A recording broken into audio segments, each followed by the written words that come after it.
Հայկական Կարմիր խաչը Կոտայքում նոր մասնաճյուղ է բացում։ Մարզպետարանում ունեցած մի սենյակի փոխարեն երկհարկ առանձին շենք հրազդանի կենտրոնում։ Կազմակերպությունն այս փուլում հումանիտար օգնություն է տրամադրում աջակցության խնդիր ունեցող տարբեր շահառուների, լինեն նրանք Ղարաբաղից տեղահանված, թե մարզի բնակիչ կարիքավորներ, ասում է ընկերության ղեկավարը։ Կարիքները շատ տարբեր են, բայց մենք փորձում ենք առաջնային տրամադրել առաջնային կարիքները, այսինքն սնունդ, որոշակի օրինակ անկողնային պարագաներ, դեղորայք մենք չենք տրամադրում ոչ բոլոր մարզերում, սնունդ ենք տրամադրում։ Մենք ունենք Մասիս քաղաքում ուրեմն ճաշարան, որտեղ որ տաք սնունդ ենք տալիս տարեցներին եւ մինչեւ 100 անձի համար նախատեսված, բայց մեր ստրատեգիայի մեջ մտնում է, մենք ուզում ենք ամբողջ Հայաստանում ունենալ նույն խոհանոցները 2020-2023 թվականներից հետո Ղարաբաղից տեղահանվածները ավելի շատ էին դիմում, բայց այս ժամանակահատվածում ես կասեմ, որ բալանսավորվել է դիմորդների քանակը, այսպես ասած, թե տեղացիները, թե մենք իհարկե նաև ունենք տարբեր փախստականներ, ապաստան հայցողներ տարբեր երկրներից,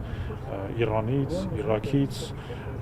Եգիպտոսից։ Կամավորների ջանքերով Կոտայքում աշնանից ակտիվ է նաև ձմեռային աջակցություն ծրագիրը։ 65 տարեկանից մեծ միայնակ տատիկ-պապիկներին օգնում են կենցաղային տարբեր հարցերում։ Կամավորները այցելում են տներ, օգնում միայնակ տարեցներին, սնունդ եւ հիգիենիկ փաթեթներ են տրամադրում, նաև օգնում են տնային հարցերում, եթե կարիք կա այցելում են խանութ։ Հայաստանի ամբողջ տարածքում ունեցած 10,000-ից ավելի կամավորով տեղի Կարմիր խաչը բնակչության համար բացառիկ հումանիտար ուժ է։ Գրասենյակի նորամուտի առիթով ոգևորիչ խոսքեր հնչեցրեց ազգային ընկերությունների զարգացման գծով ներկայացուցիչը։ Ասաց, միջազգային կառույցը մեր երկրում աշխատում է աղետների արագ արձագանքման ֆոնդի միջոցով եւ փորձում օգնության ձեռք մեկնել խնդրի մասին ահազանգ ստանալուց ոչ ուշ, քան 24 ժամում։ Հայկական Կարմիր խաչի հետ մենք համագործակցում ենք 3 հիմնական ուղղությամբ։ Առաջինը կլիմայի փոփոխության դեմ պայքարն է, մյուսը բնակչության տեղաշարժի, միգրացիայի հարցերն են եւ այստեղ մեզ համար չափազանց կարեւոր է հզորացնել կազմակերպության արձագանքելու կարողությունը։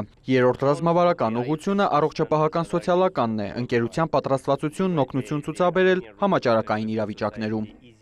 Այս ընթացքում ինչ աշխատանքներ է իրականացրել Հայկական Կարմիր խաչը։ Ղարաբաղից բնակչության տեղահանման ժամանակ Կորնիձորի աջակցությունից մինչև Սուրմալուի պայթյունից հետո տուժածների հոգեբանական օժանդակություն մասնաճյուղի բացման հյուրերին ներկայացվեց կարճ տեսաֆիլմով։ Գրասենյակն ի դեպ նորոգվել կահավորվել է Հարավային Կորեայի ֆինանսական աջակցությամբ։ Կորեայի կառավարությունը 2023-24 թվականներին տրամադրել է $1.5 միլիոն, նաև հումանիտար աջակցություն։ Մենք շատ սերտ աշխատում ենք Հայկական Կարմիր խաչի հետ միջոցների արդյունավետ օգտագործումը շահառուների համար ապահովելու նպատակով։ Շնորհանդեսի ավարտին օրվա հյուրերը շրջեցին մասնաճյուղում, ծանոթացան ընթացիկ ծրագրերին։ Շվեյցարական մոդելով տնային խնամքի ծառայությունից մինչև առաջին օգնություն ցուցաբերող հատուկ վերապատրաստված խմբերի տեխնիկական հզորություն ու աշխատանք։ Կլինի աղետ, կլինի ուղղակի սովորական ինչ-որ իրավիճակ,